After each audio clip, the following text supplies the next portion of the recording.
Bonjour à tous. Dans le cadre de notre projet de fin de formation, nous avons réalisé un jardin botanique en milieu.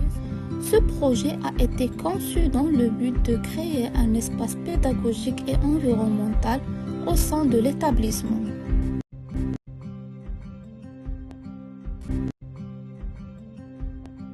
La première partie porte sur la plantation. La plantation est constituée de plusieurs étapes. La première étape est la préparation du terrain. Cette étape consiste à aménager le site, faire un défrichage léger, un désherbage et une délimitation des zones de plantation, puis le piquetage.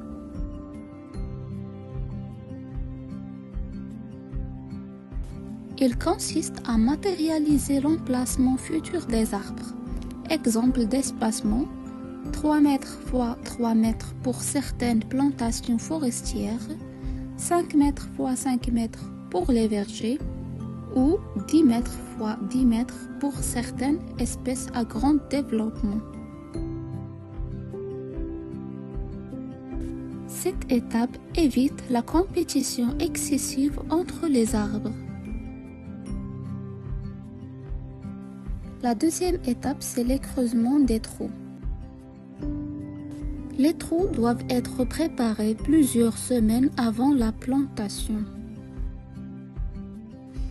Pour la plupart des plantes, les dimensions des trous recommandées sont 40 x 40 x 40 cm ou 60 x 60 x 60 cm sur sol pauvre.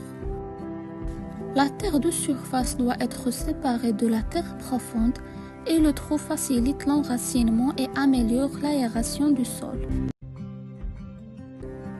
La troisième étape est la plantation du sachet. Le sachet est retiré délicatement afin de préserver l'intégrité de la motte de terre et d'éviter d'endommager les racines. Généralement, on commence par couper la partie inférieure du sachet, puis on réalise une déchirure verticale de haut vers le bas, tout en maintenant la motte intacte. Le plant est ensuite placé verticalement au centre du trou de plantation afin d'assurer une croissance droite et équilibrée. Une attention particulière aux portées au collet qui correspond à la zone de transition entre les racines et la tige. Celui-ci doit être maintenu au niveau du sol afin de garantir une bonne reprise de plant et d'éviter les problèmes liés à un enfouissement excessif. Le trou est progressivement rempli avec la terre extraite lors du creusement. La terre est répartie uniformément autour de la motte afin d'assurer un bon contact avec les racines et le sol. La dernière étape, c'est l'arrosage. Après la plantation, un arrosage abondant est réalisé pour favoriser le contact entre les racines et le sol. Cette étape est essentielle pour faciliter la reprise des plants et assurer leur croissance dans de bonnes conditions.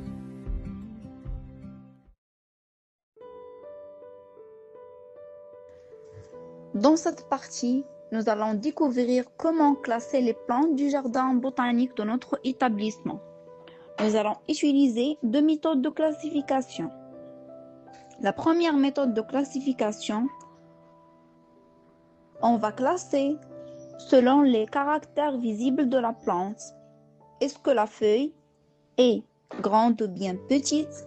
La fleur, est-ce qu'elle est présente ou bien absente? Et la tige, est-ce qu'elle est lineuse ou bien herbacée? Commençons par la plante de niflier. Comme vous voyez, elle possède des feuilles qui sont simples, tiges lineuses et des fleurs et possède des fruits comestibles. Passons aux plantes de géranium qui possèdent des feuilles petites, vert découpées, une tige herbacée et des fleurs qui sont colorées. Passons à la troisième plante, la lavande, qui possède des feuilles étroites, tiges herbacées à la base lineuse et des fleurs qui sont très parfumées.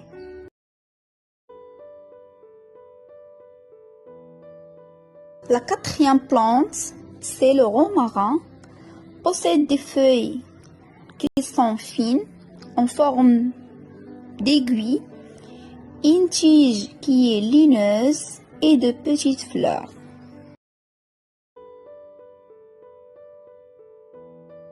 La dernière plante, c'est la fève.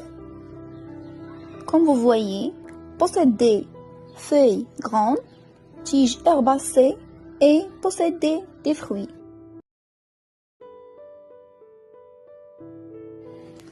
À la fin de cette activité, nous avons observé les différences entre les feuilles, les tiges et les fleurs. Ces caractères nous permettent d'identifier et de classer les plantes. La deuxième activité, on va classer selon le type de graines. On a des plantes dont les grains sont dans un fruit, comme le niflier, le géranium, la lavande, le romarin et fève. Ces plantes produisent des fleurs puis des fruits contenant les graines. Il appartient au groupe des angiospermes. Là, on a des plantes à graines nus. Par exemple, dans ce cas, on a le cyprès, dont les grains sont portés par des cônes et non enfermés dans un fruit. Grâce à cette activité, nous avons appris que les plantes peuvent être classées selon leurs feuilles, fleurs et leurs tiges, mais aussi selon la manière dont les grains sont protégés.